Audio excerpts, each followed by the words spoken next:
Olá pessoal, tudo bem? Eu sou o Gabriel e hoje estou aqui para trazer mais um vídeo aqui pro canal. Eu estou meio sumido, mas hoje eu estou aqui para trazer uma mensagem de Deus para sua vida e eu gostaria que você ficasse até o final porque eu tenho certeza que Deus tem muito a falar na sua vida por meio dessa mensagem. Bom, vamos começar lá em Lucas 15, versículo 11 ao 32. Essa passagem é bem longa, mas eu gostaria que você ouvisse porque é a palavra de Deus. E lá está escrito assim: Jesus continuou: um homem tinha 2 filhos. O mais novo disse ao pai: Pai, quero a minha parte na herança.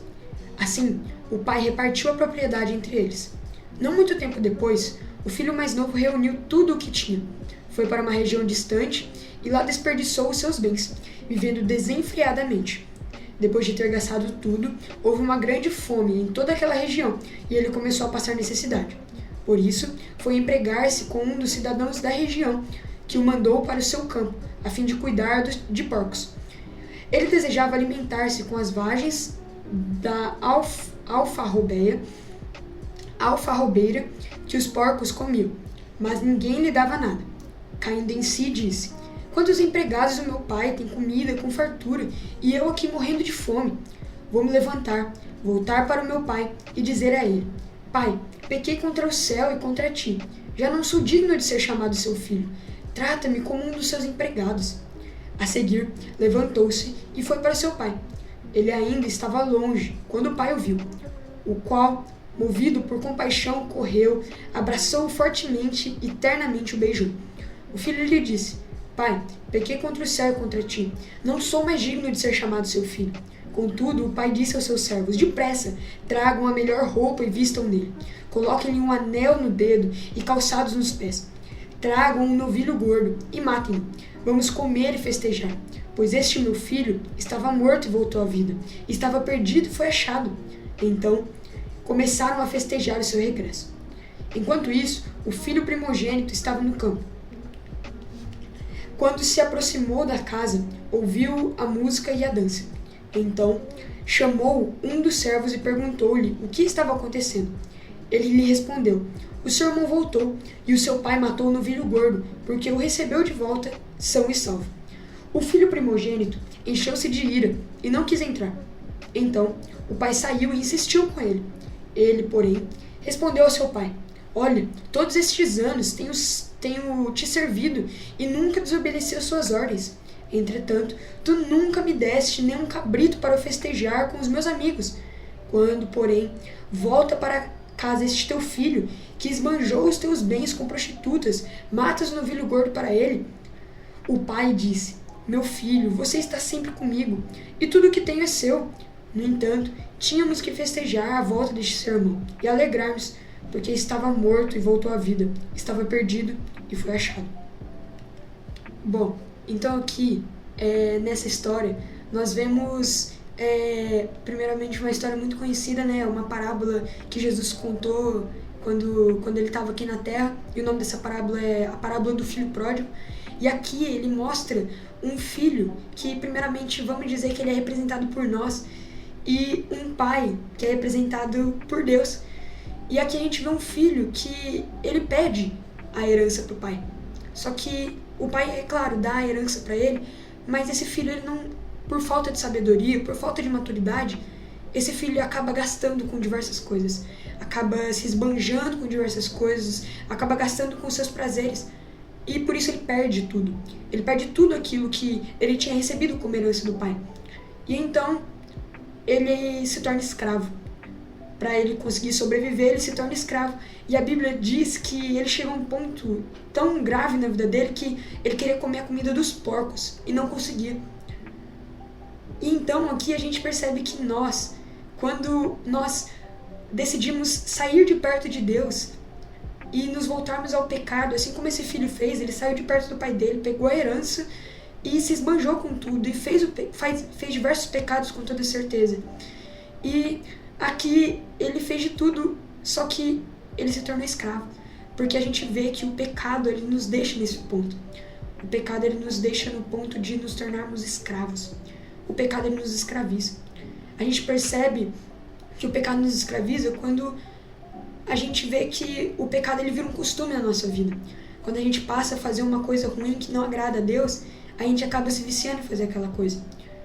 O pecado, ele vai escravizar a gente e ele vai deixar a gente preso.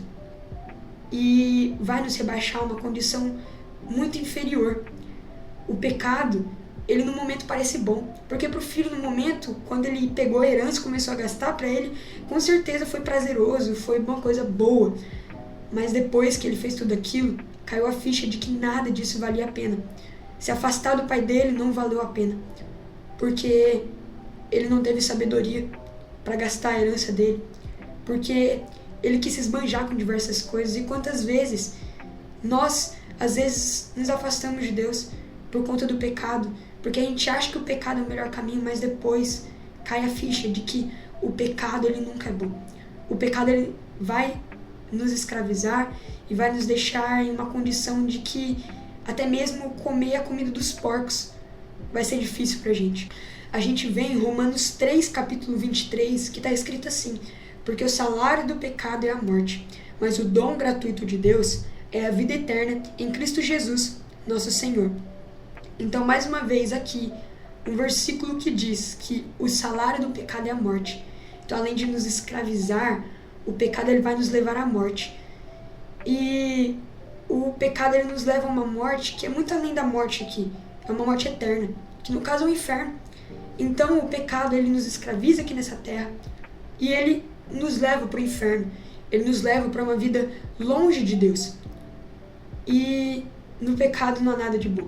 No começo ele vai parecer prazeroso, ele vai parecer bom, porque o pecado é prazeroso, mas depois cai a ficha. Nada disso foi bom, nada disso valeu a pena. Me afastar de Deus não vale a pena. E então, o filho, ele cai a ficha de que o pai dele, que viver com o pai dele era melhor, que isso que ele havia feito não era bom, de que agora ele estava rebaixado a uma condição muito ruim. E ele até pensou: nossa, na casa do meu pai os escravos tinham o que comer. Na casa do meu pai os escravos tinham uma condição muito melhor do que eu agora escravizado. E então o filho, ele decide voltar para o pai.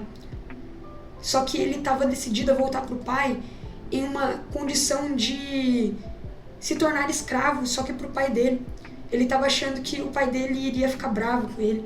Ele estava achando que o pai dele podia até aceitá-lo, mas iria aceitá-lo como escravo e nada mais. E então ele decide voltar para o pai dele.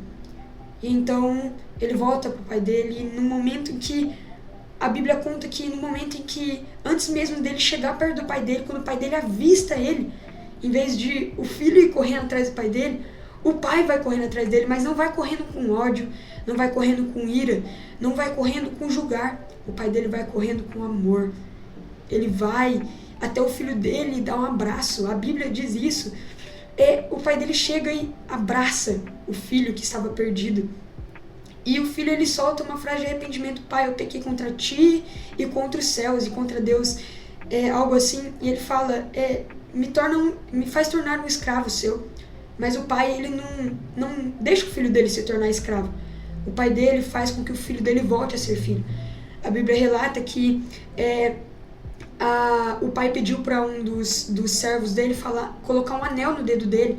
O anel no dedo representa a volta da aliança, a volta de ele se tornar de novo um herdeiro das heranças do pai dele. Então o pai dele, em vez de julgar ele, em vez de bater nele, em vez de fazer ele se tornar escravo, o pai dele vai e abraça ele, perdoa ele e o torna filho de novo.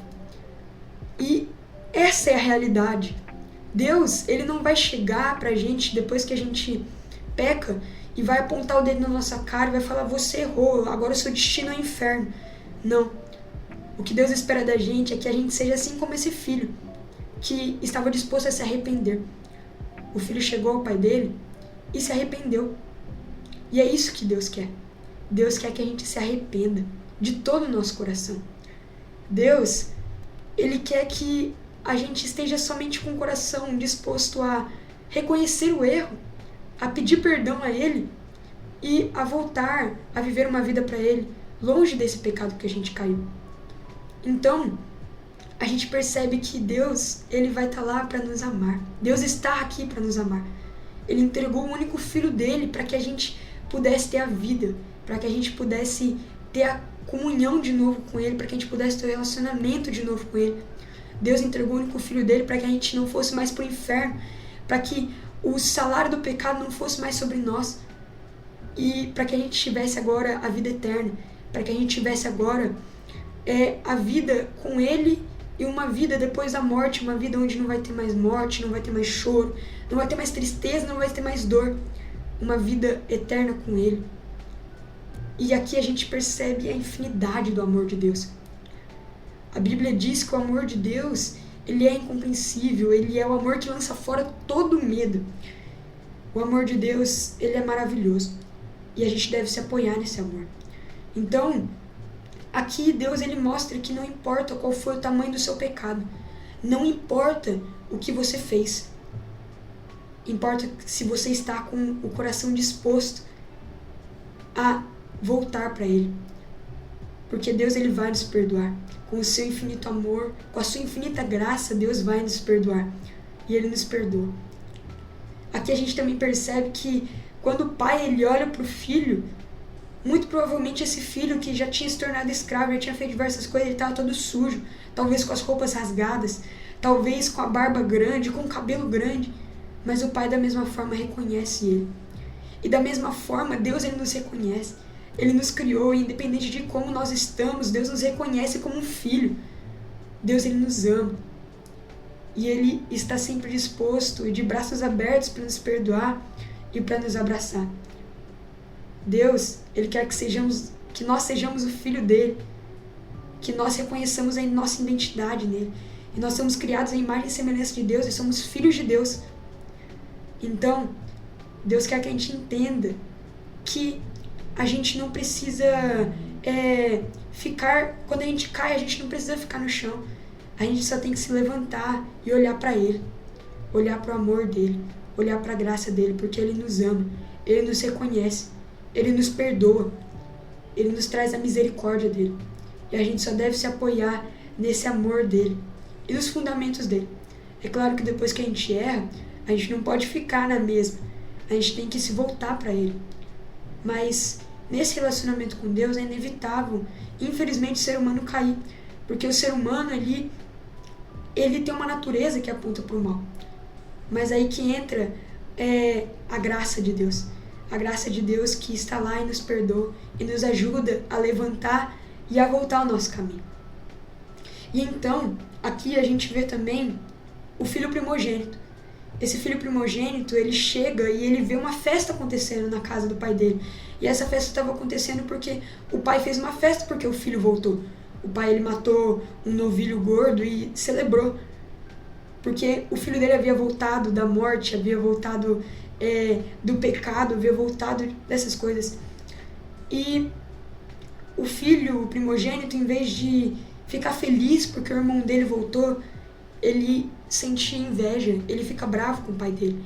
E a Bíblia diz que ele se recusa a entrar na festa.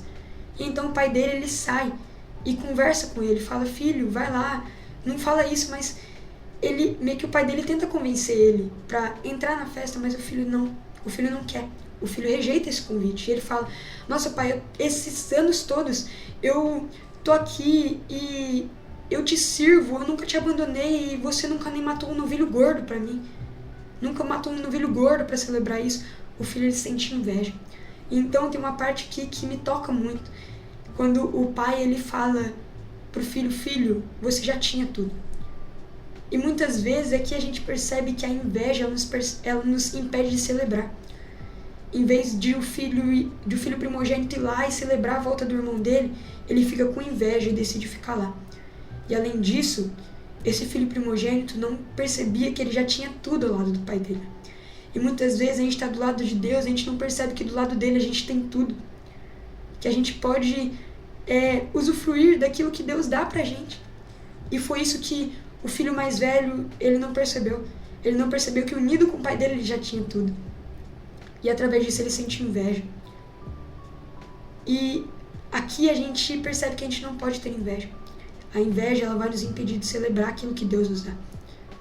A gente deve se alegrar quando o pecador volta para Deus.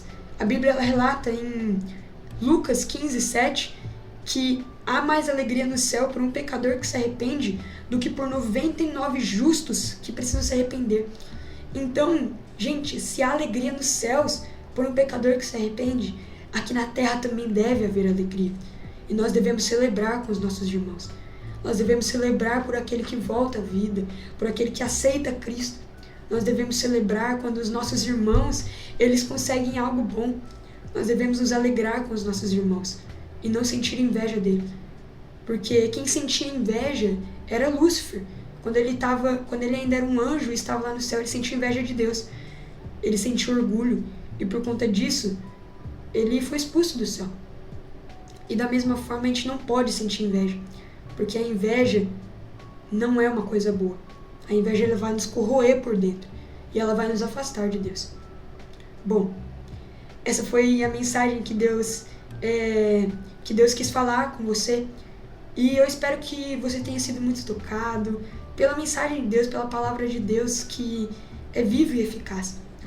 E eu queria que você comentasse aquilo que Deus tocou no seu coração, às vezes alguma coisa que você está passando.